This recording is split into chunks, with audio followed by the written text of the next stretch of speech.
Hello, hello, and welcome to a brand new Laurence Plays series, which we're calling Planetary Pioneers. And in this series, we're going to have myself, Tristan, Marc, Mike, and we're being joined by Safir. And we've taken Factorio's space age and we've added in all the extra completed planets we could find, loads of extra mods, and we're going to have a play around with it and see what all the new fuss is about, and see what we can get up to, see what we can build, and how the game goes. In this, the 0th episode of the series, I'm going to take a look at all the extra mods we've added in, run through what they do, how they work, why we've added them, and give you a bit of a feel for how the game is going to go. There's going to be lots of, well, I don't know what this planet does yet, sort of going on in there, because, well, we haven't started playing yet, but I thought it would be nice to have a bit of a look at it. First part of this video, I'm going to have a look at all the different planets and planetoids we've added in. The first one is, well, this isn't actually Nauvis, this is Lignumis, and this is an early game start mod, where it's a moon of Nauvis, and you start on this one, and then we have to try and escape from it and get down to Nauvis in order to get started on the normal game. And I believe this planet is very much about using wooden technology. You'll notice down here in my gun I've got some wooden darts rather than normal bullets, so I'm sure those will be wonderfully powerful. And over here we've got a few new resources, like there's some gold stromatolite growing here over here. And I think there's peat somewhere on the map as well. Got some normal stone over here. And if I zoom out, have a look on the map a little bit, yeah, there's some peat down here to the southwest. So we'll go down and have a quick look at that. I think I ran straight past it. Here it is. This stuff is peat, which we can apparently dig up, and we'll get some peat and some wood out of it. I'm sure those are both going to come in very, very useful. But you know what? I don't really know what's going to be going on in this mod. It's just giving us a little bit extra to start with before we drop down to Nauvis. The next one on the list is another moon of Nauvis. This one is called Muluna, and this one concentrates on sort of asteroid crushing type recipes. So over here you can see we've got some carbonic meteor chunks, some oxide meteor chunks, we've got some anorthite here as well, and somewhere around here, I'm sure, yes, here we go, there's some metallic meteor chunks as well. So we can dig up these from here. So presumably this means some enormous asteroids came crashing down onto the moon here, and we're now able to come in and mine up the remains of them. There's also loads of these drop pods scattered around as well. There's some spoilage in that one. There's some pipes in that one and some plastic in that one. I'm not sure where all of these have come from, but I guess we'll harvest those up as we go. And this is going to be essentially like doing the processing chains you can do on a spaceship, except we're going to be doing them on a planet, so we'll have a bit more space to play around with, and it should be maybe a little bit easier to get started. But I believe this is now where you have to make white science. You can no longer do it in space, and I think there's going to be a few other little bits and pieces to play with on this planet that are going to make it a little bit different to a normal playthrough. Moving slightly further away from Nauvis, we now have the planet of Corrundum. This is a very much a sulfur and carbon dioxide based planet, which comes with new minerals to play with. Is there anything in here? Yeah, there's something in this rock. Let's pull this rock up and have a look at it. So from there, I've got some platinum ore. That's going to, I think, is going to allow me to unlock more powerful machinery, better chemical plants, that sort of things. I'm not sure what's in this ocean here. It's probably going to be sulfuric acid or something like that. So that'll be interesting to have a play around with. And I'm sure there's going to be some other resource patches on this planet to look at as well. For example, up here there's a nice large area of sulfur ore, so if we dig this up we'll get, well, presumably sulfur ore. We can turn that presumably fairly easily into sulfur, and we'll see where we go from there. And the next one on the list is the planet of Cubium. This one was at least inspired by the UltraCube mod. However, it doesn't have the whole sort of single-threaded system going on that one did. It's just been inspired by it and has some overlap in theme. So I believe you can you can collect resources from here somewhere. Maybe it's pulling them out of the goop in these nice blue lakes, or maybe it's something else you can mine. I'm not sure. But when you do, you then have a substance that spoils very, very quickly, but can be turned into other things. And we've got some coal over here, we've got some sulfuric acid geysers. There's various resources available on this planet, but it's going to be, I think the main thing we're going to be focusing on is the magic cube stuff, once we've worked out how that's achieved. Next on the list is the ocean world of Maraxsis. So you'll notice I'm in a submarine now. Yes, because this is a completely flooded world. There is no land on it, but there are fish swimming around. And presumably from here I will be able to acquire resources. So that down here we've got some, we've got some sandstone, which if I dig it up looks like it contains sand and stone. That's imaginative. I assume there's going to be other resources around, but with a little bit of bimbling, I've not found any yet. So maybe it's not that. Maybe we're going to be pulling water out of the atmosphere, if you like, and then extracting minerals from that in a kind of C-block way. I don't know. but it's going to be interesting to find out. I do know that you have to build pressure domes on this planet to be able to build normal buildings because, well, with it being underwater, your average assembly machine is not going to have a good time. So we're presumably going to need to come in with some resources in order to get that up and running. And next on my list is Tenebris, although we've got Tenebris Prime, which has I think some balancing improvements in it to make it work slightly better with other mods, other planets. And this is a world that is all about bioluminescence. So you'll notice we've got all these sort of glowing plants around here and these weirdly glowing centipedes that are crawling around in a very destroyer kind of way. So I gather from reading a little bit of the description that they haven't got very good vision. So as long as you mostly leave them alone, they might do the same to you. But I can see them being a little bit of a concern. There are mushrooms growing on this planet, which allow you to harvest them, and you can get some tenecap, a dull brown mushroom. Lovely. I don't know what I'm going to do with that. And then we've got these lucifunnels, which again another weird resource. And I feel like I'm being chased by that centipede. So let's not hang around out here. But yes, this is very much a dark planet, so coming out here we'll have to learn about lighting and illuminating the place up and learning to play with the bioluminescence, and I believe we get some better beacons from this planet and probably among other things as well, maybe sort of terrified by the centipedes. We shall see how it goes. Up next is the desert planet of Moshine. And this one is apparently very, very good for computing. Maybe because it has very low magnetic fields, and it's got this weird concept of mixed ores. So if I start digging up here, I'm going to get sand and coal and copper and sulfur and something new and unexpected. Oh, neodymium apparently. So there's going to be a variety of things coming out of there. So we're going to have fun sorting through all of those. We've got some steam geysers here, so that'll be good for power. Over here we've got some more mixed ores, the same sort of stuff. I'm not sure what's in these puddles here. I would be surprised if that isn't a useful resource, though, so we'll no doubt be able to pump that out and do something exciting with it. But in general, this seems to be very much a desert planet, and don't know what more to say about it than that. But I'm looking forward to finding out what it's all about. And now another frozen, very, very cold planet. We've got and it's quite a small one as well. You can see on the map up here that it's only it's only this little circle we've got to play with before you kind of fall off the edge. And I noticed just now there's some big rocks sort of just drifting through above the planet, and that's a little bit concerning. I wonder if we can shoot them down or whether they'll smash things. I don't know. They might just be scenery. But this is a puzzle moon, so there is some sort of puzzle on this moon which we have to try and solve. And if we do, we can get this big reactor up here in the middle up and running, and that will produce large amounts of power. Maybe it'll do something useful. I don't really know, but it seems to produce concrete at the moment. So, well, we shall see. But a lot of this is again, as I say, a frozen wasteland. So I imagine we're going to need to come in here with some heat in order to get things up and running. Well, actually, having said that, I don't see any snowflake icons on these things. So once again, you may notice a bit of a recurring theme here. I'm showing off the various different planetoids we're going to go and play with, but I don't know very much about them.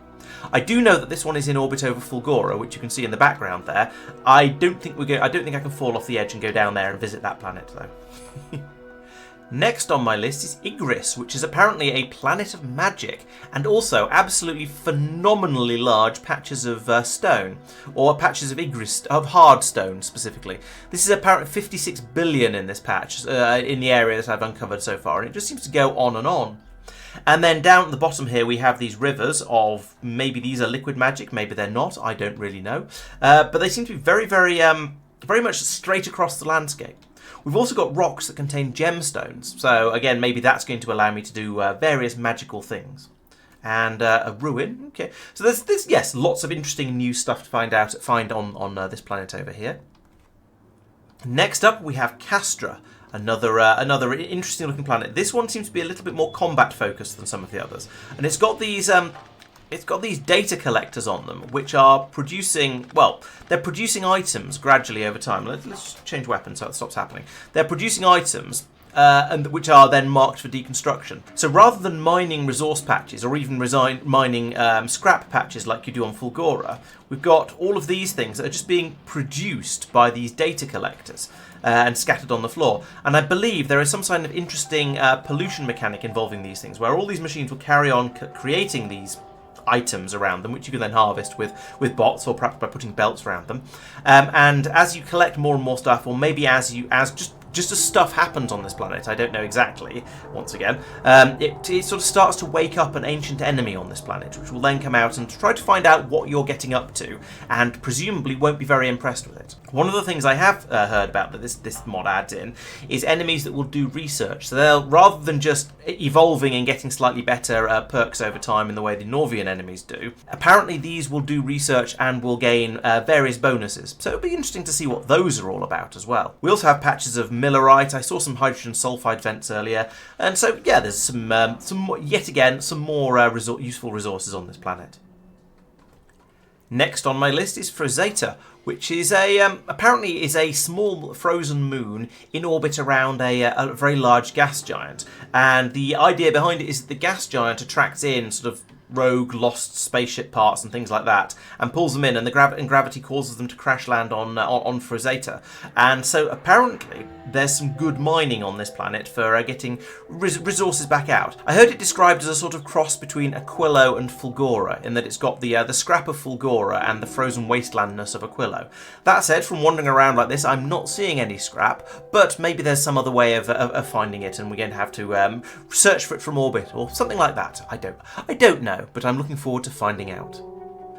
The final planetary related mod is actually comes with 3. I hesitate to call them planets because only one of them is really a planet or a planetoid as we normally know them, and that's this one of Nyx as part of the Metal and Stars mod. This one is another frozen wasteland, it kind of looks like it, and there's a lot of these black rocks scattered around in it that are just generally getting in the way. And if I beat one of these up, we get some ammoniac bacteria, so presumably that's a way of creating the ammoniac solution that we saw previously in vanilla out on Aquilo, and also some ice and other things as well. So these are similar to pulling the liquid out of the lakes on Aquilo, but with a slightly different twist on it. I also noticed there's some little jellyfish wandering around over here that seem to be following me. They seem to go down fairly easily though, so let's not worry about them too much. I also found the resource patches on this planet quite interesting, because this is a coal and stone patch, and there's a crude slush patch off to the left apparently, and down here we have an iron and copper patch. So there's going to be a lot of sort of prioritising and sorting going on to try and get the bits and pieces you actually want out of these things. So that's going to be another interesting challenge and fun to play with. Also, all of these rocks are going to make building an absolute nightmare. I remember some of the stonier planets in space exploration having that sort of problem, where whenever you try and build something, your bots produce 3 chests worth of stone, except in this case it's going to be ice and coal and ammoniacal bacteria. So that's a little bit different, and he's going to, as I say, put an extra little challenge on this planet. And speaking of metal and stars, that brings us on to this, the ring world. So this gives us essentially a ribbon world that is defined that way in-game. So we can't go any further north or south on here. This is the space we get. And apparently you can go in either direction from here and you find different things. So one way there seems to be these little robot enemies. That's nice. These are hostile construction bots apparently. Let's not get too involved in them. But there is some gold sands over here, which sounds like it's going to make it worthwhile coming out here and investigating them. They seem hostile. They appear red on the map and look a little bit unfriendly, so let's leave them alone for a moment. Because the interesting thing about this planetoid, it's not even a planetoid, this location, is that if you go the other way, apparently it's completely different. Yes, so over here we have armoured biters, or snappers, or some, yeah, again, another type of enemy. And heavy water vents over this way as well, so can I run past them? Yes, I can. So you get, depending on which way you go, you get different resources, different enemies. Essentially, it's a completely different world. So I think that's going to be, again, interesting to explore and wander out into the distances and find bitumen tar and other useful things. And again, more and more of these little guys who are going to come out and probably make my life difficult. And since I've only got wooden darts in my gun at the moment, I'm not going to investigate them any more closely. The final part of Metal and Stars is this abandoned shipyard. And again, this seems to be an interesting way of playing with the amount of space you get available to you. Now, I'm guessing that with spaceship flooring, I'm going to be able to bridge these gaps and go off and get up to this microgravity assembler and basically all these other islands. But until then, it's I'm trapped on this sort of squarish area that just has a Newman conduit, which could be interesting. apparently produces functionally free power. That's nice to know. And also there's this goopy stuff. I don't know if this is something I'm going to be able to stick a pump jack in, not a pump jack, an offshore pump into, but there is definitely goop available on this chunk of space. So I'm looking forward to finding out what that is. I did see something in the description about nanobots, so maybe this is sort of a grey goo that's been made by the nanobots. We shall find out as we get further into the mod. So that gives us quite a few extra planets to play with. I've now gone through all of the new ones, but we do still have Gleba and Fulgora and Vulcanus and the Solar System Edge, and then going off to the Shattered Planet, all available as well. And notably, it's worth mentioning the Metal and Stars planets, or planety things, are all down here quite a long way away from everything else, and to get there you go via Stargate, so that's going to also be fun. I don't know whether we're going to need a special type of ship to travel through that, or whether it's just you fly to there and it blips across in a perfectly normal ship, but again, it'll be fun to find out. So yes, there's lots of new stuff going on here, and I'm looking forward to having a good play with all of it. So that's all the new planets, but that isn't as far as we've gone with mods. We've also added in quite a few others, and the first set of those I'm going to look through is what I'm calling additions. So these are mods that actually add something to Factorio rather than just maybe displaying things in a different way or allowing you to do things slightly differently. These all make some sort of fundamental difference. The first one I'm going to show you is better quality, and this takes the quality mechanic that was in Factorio 2 and sort of turns it up a little bit further. So there was quite a lot of stuff in Factorio 2 where I felt that the quality could have been done slightly differently. So rather than just giving things a bit more health, in this case we've got belts that move a bit faster. So here you can see I've got some legendary belts down here, and they're moving significantly faster than the basic one. So instead of moving at 15 items a second, this one's moving at 30 items a second. It's equivalent to a red belt. Up here I've put in a couple of tanks. They're being filled up by this pump jacket, this offshore pump over here, and you can see this normal tank has a capacity of 25,000, just as you'd expect, but this legendary tank has a capacity of 50,000. So it's that bit bigger, it's that bit more powerful, more effective. And there are similar improvements for things like railway wagons and fluid wagons. They have a significantly increased capacity. Locomotives are faster, drills are faster, that sort of thing. So it's taking the quality mechanic and sort of going a little bit further with it, and probably unbalancing the game quite a lot, but also making quality a bit more worthwhile for a lot of the things where you just go, well, what's the point? I don't care if my belts have slightly more strength. Speaking of quality, we've also added in the quality down binning, and this fixes one of my big gripes with the quality system, and that was that you can end up with stuff that's good, stuff that's a higher tier of quality than the basic tier 1, but that you don't actually have any real use for. So for example, if you have a load of tier 2 stone because you put quality modules in your recyclers on Fulgora, then you don't really have anything to do with that, anything you can do with that. All you have to find some quality 2 holmium ore and then process them together, and that's a bit of a faff. So these machines, these chests along here, will take an item. So for example, here are some transport belts. If I put them in these individual boxes along here, you can see this one's been dropped down to a standard quality. This one's gone down to quality 2, or uncommon. This one's gone down to quality 3, or rare. And this one's gone down to quality 4, epic. So each of these has dropped the quality of the items put into it down to the level it's in. Now, if that only works with certain things, for example, if I take this concrete and try and put it in this box, it'll go in there, but it's still a refined concrete of level 1. It doesn't up bin, it only downgrades, it doesn't upgrade, because that would be horribly unbalanced. But it's going to be very, very useful for taking high quality items that you don't actually want to be that high quality and then dropping them down to a lower quality, rather than just endlessly churning them through a recycler trying to make them better and better and better, or to just destroy them completely like I was having to with some of the better stones I found. Next up is the Blueprint Sandbox. This is a sandbox. It's an area you can just go and play with designs without having to worry about running out of parts, without having to worry about the amount of time it takes to build things. You don't have to worry about the bots coming to do stuff for you.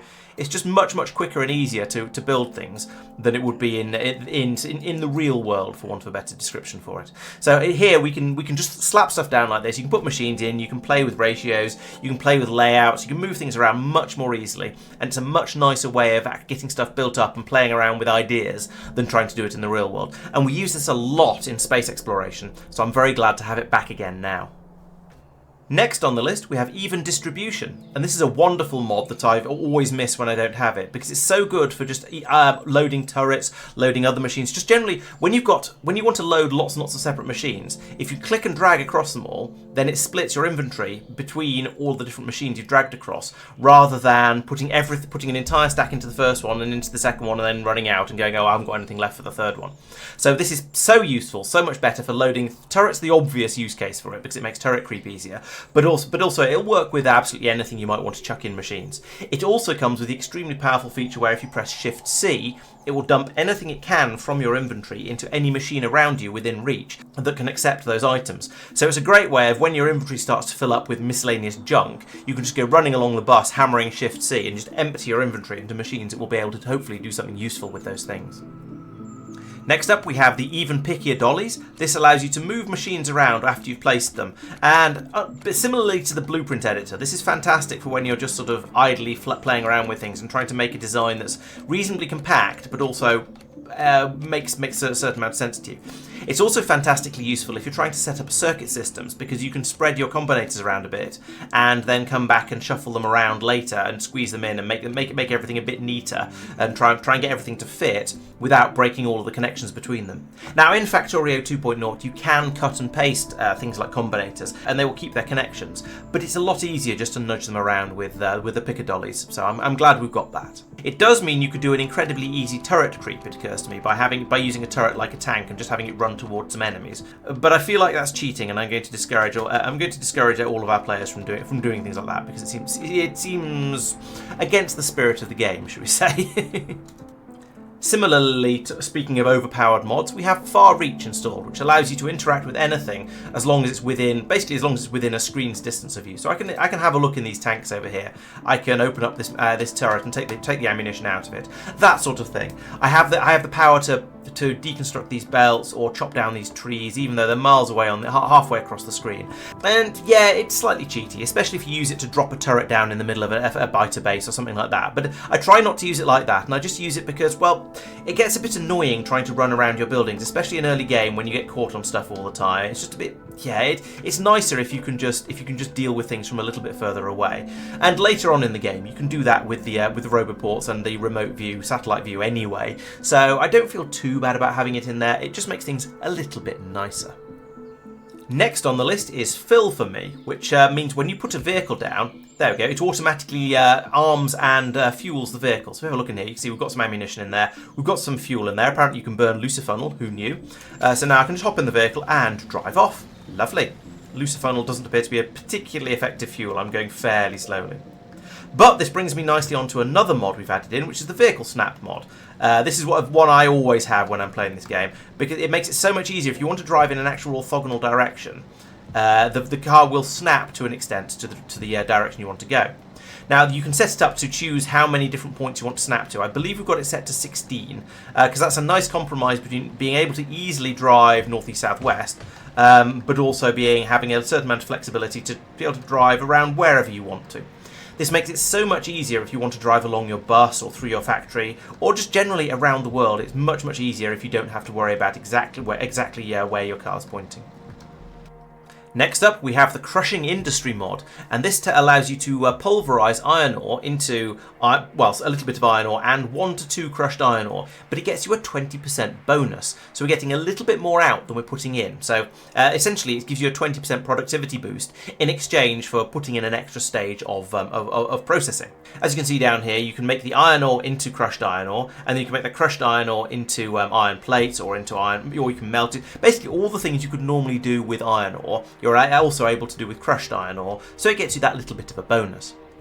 We've also added in a complement to this one, the Crushing Industry Productivity Research, which means you start off with a lower productivity boost from your crushing processing, but you can research to get more and more and more and make it better and better and better, so that should make things even nicer.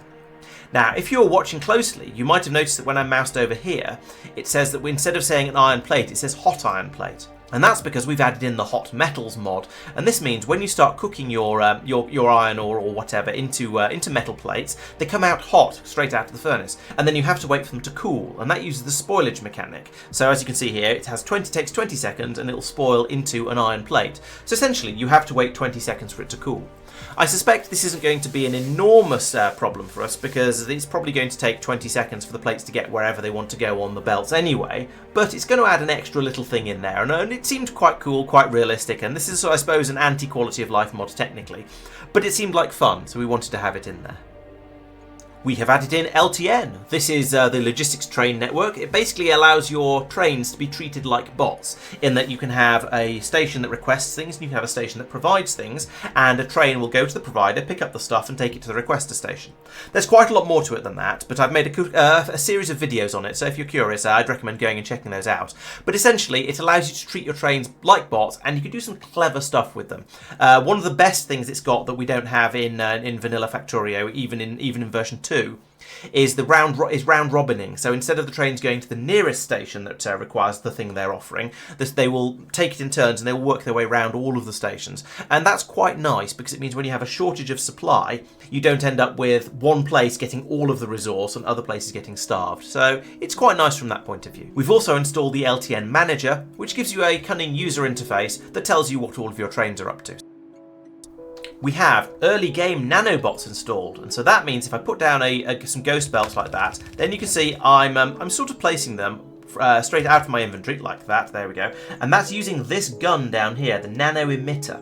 And that does use up ammunition, so eventually we'll have to keep making the nanobot construction bots, and they will eventually get used up, especially if we keep using them for doing really easy long straight belts like that. But if you're making something a bit more complicated, like perhaps a furnace stack or a green circuit production facility, then they come in really useful. They're really nice to have, and it's going to save us a lot of frustration in the early game when we don't have real bots available. But as I say, you do have to build them. They're not particularly expensive, but you do have to build them. Next on the list is Nixie tubes. These are a very pretty display thing, so they can be used to display numbers, letters, that sort of thing, and they can be updated by signals coming in from the circuit network. So we're probably going to use those to label stuff, like telling us when we're running out of things, showing how resources are going, that sort of thing. We can use them to display interesting information. We have the Planet Hopper rocket silo. This is a rocket silo that allows players to transport themselves very quickly and cheaply from one planet to another. And I think this is going to be rather nice, because it was a little bit frustrating in Space Age that sometimes you'd want to nip over to another planet to do something sort of fairly quick and easy, but it wasn't really worth the hassle and faff of launching a rocket to take you to the spaceship, then flying the spaceship all the way over there and so on. So these are intended to be much cheaper rockets, and then in theory I can use this Planet Hopper launcher to take me to another planet. I have to admit, I'm not quite sure how. Possibly we haven't unlocked something yet, because we're not actually playing the game, and I've sort of cheated all these things into existence. Let's assume it's that, and then we'll work it out when we're playing the game properly. The next thing on the list is text plates, which creates these lovely plates that you can place down in the world to tell you where to label things and document what you've been doing. So we've used this in the past to label people's spaceships, or to put notes on or occasionally even poetry scattered around the world. And it's quite nice. It allows you to label things. You can make text plates out of lots of different materials, like concrete or copper, glass, gold, and so on and so on. So it's quite a nice variety there. It allows you to put text down in the world and make it look pretty. That brings me to the end of the additions mods, and so I think this is quite a good place to split this video. In the next one, I'll have a look at the various display mods I've put in. Those are the ones that change how things look rather than how they work, and also some of the quality of life mods, which are things that come in and just make things a little bit easier, a little bit smoother, whilst not changing anything about the game too fundamentally. So please make sure you subscribe to the channel so you see that, and we'll be along on the 2nd of June to start the actual proper playthrough of this mod. So dropping in on Lignumis and trying to make our way over to Nauvis and then out into the rest of the solar system. So I hope to see you then. Thank you very much for watching, and goodbye.